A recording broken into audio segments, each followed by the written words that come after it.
Leng ramyan engkang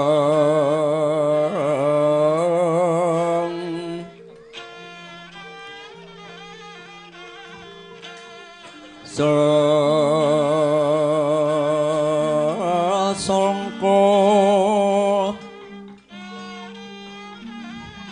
kumenyar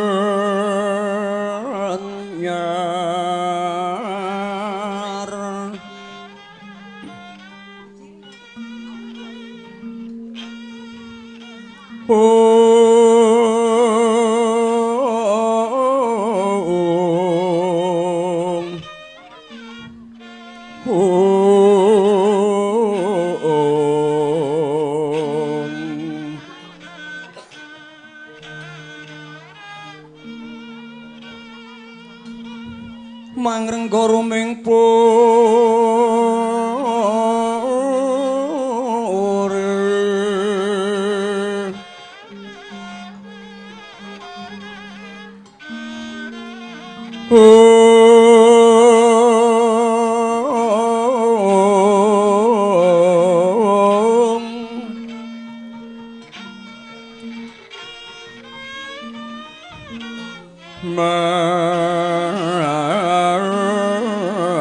mangken tanpa sireng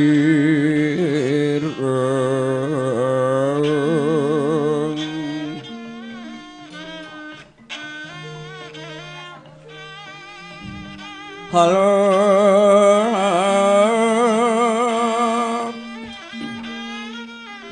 ingkang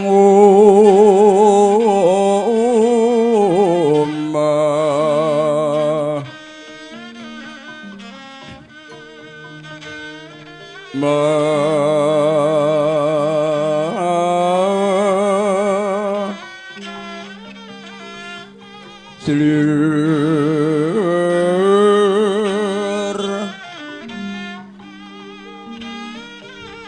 muruping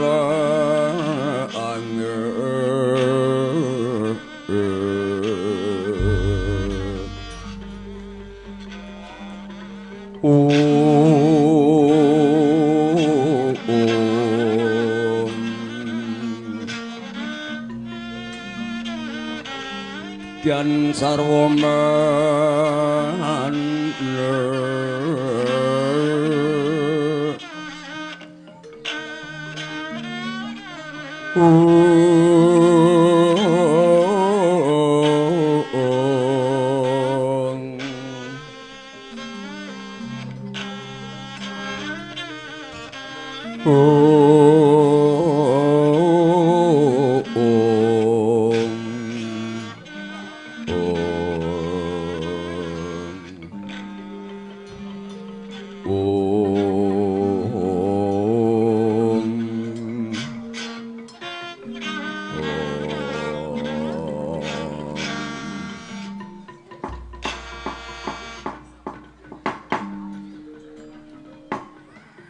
Aum awigenam swastihastu namasidam sibaratu tadhastu hasdro manggita kakang kaneka putra sarawujeng andika kakang kula ngaturaken pambagya panakrami mawan tuantu kunjukun wonten ngarsa paduka kakang Narada kawula nuwun pergenjong papak pong Buk bolong waru dayang tinegara ngulung kali codhe milingetan sapa sing gawe wicel kater. Lho niki Adi Guru. Kula tampi kanthi syukur nan penggalih sih panakraminipun paduka Adi Guru. Lho srajab sawanipun Kang Bapa. Mboten langkung namung muja paestanipun kiraka paduka. Suda pangudal-udalke wala katur ngarsa paduka. Adi Guru kawula nuwun. Lho niki Kakang. Pangestu paduka Kakang Narada kula tampi tangan kalih kula pundi mustaka mukti dadosa jimat paripih. Keparenga Kakang Narada kula atur nggangeng sekeca. Lho nggih. Adi Guru kasinggihan kados sampun boten kirang sekeca anggen kula ngabiyantara ngarsa paduka Adi Guru. Lan putraku nggih Bathara Indra rayawat padha raharja. Sowan kita marak ana ing ngersane Kang Rama ya nggih Indra kawula non kawula ninggih. Pundi pangestunipun Paduka Kanjeng Rama Dewaji Raharja sowan kula namung kula ngaturaken sembah pangabekti kula kewala. Mawantu-wantu kunjukan ngarsa Paduka Kanjeng Rama Pukulun kawula nuwun. Ya kula sadurunge lawan sawise wis ulun tampa kita ngaturake pangabekti ora liwat kepenakno anggonira lungguh. Lho nggih. Kasinggihan kados sampun boten kirang sekeca anggen kula ngabiyantara ngarsa Paduka Kanjeng Rama Pukulun kawula nuwun. Mangke to Kakang Narada pramila Paduka tebih kula awit celak saya kula raketaken menapa to menggah baya wigatos sing pasewakan ing dinten samangke. Tanah sanes kajahi namung kula mrihatosaken dhateng tok sumbering gara-gara ingkang sumunduling Suralaya. Satemah para dewa dewa apsara apsari widodara widodari samyawayang wewuyungan. Bumi genjot samudra kocak kawah candra dimuka lir kinebur kebur.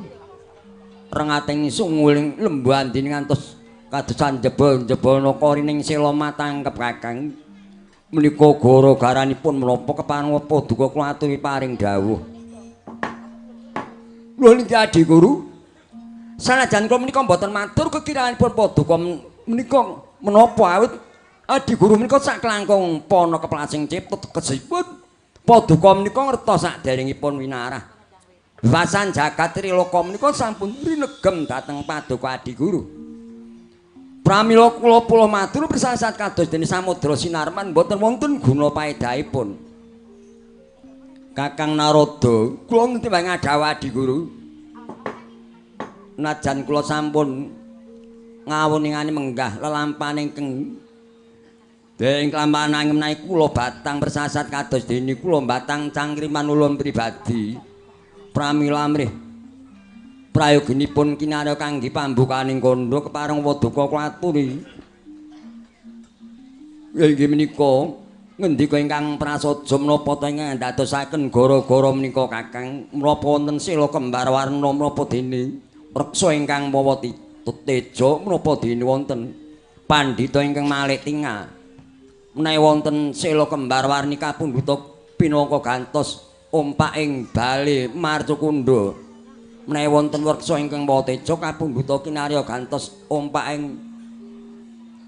pinangka gantos saka Guru bale papiawarna-warna pamila Kakang monggo kepareng kula aturi paring dawuh. Oh iki menawi kedah kula matur ugunipun mekaten Adi Guru ingkang ndadosaken tok sumbering gara-gara menika mboten wonten malih. Kajawi menika wonten salah setunggaling titah mboten sanes kajan namung keng wayah Paduka piyambak pun Gatotkaca ingkang wedal dinten menika tetapi yoga brata utawi tapa brata wonten sapucaking gunung Jamurdipa laminipun sampun mendungkap sekawan dasa dinten sekawan dasa hari. Menika Adi Guru ndadosaken tuk sumbering gara-gara. Lajeng Gatotkaca tapa wonten sukuning ukir Jamurdipa menika nggadahi panyuwun menapa Kakang? Menawi boten kelentu panyunipun pun Gatotkaca menika badhe unjuk rasa tegesipun badhe nagih berjanji dhateng Paduka Adi Guru.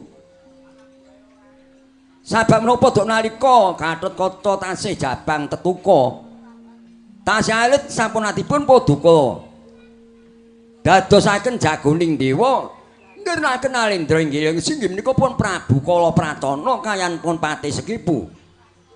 Sareng Prabu Kala Pracana Patih Sekipu samadya balipun sampun pejah dening tanganipun pun Gatotkaca Paduka paring dawuh nggih Gatotkaca tetutupa besok menawa tumeka wayaning mangsa kala yen wis akeh dewasa jeneng kita bakal tak kepyakake dadi ratu ning Sela Kandha Warubinangun. Lah menika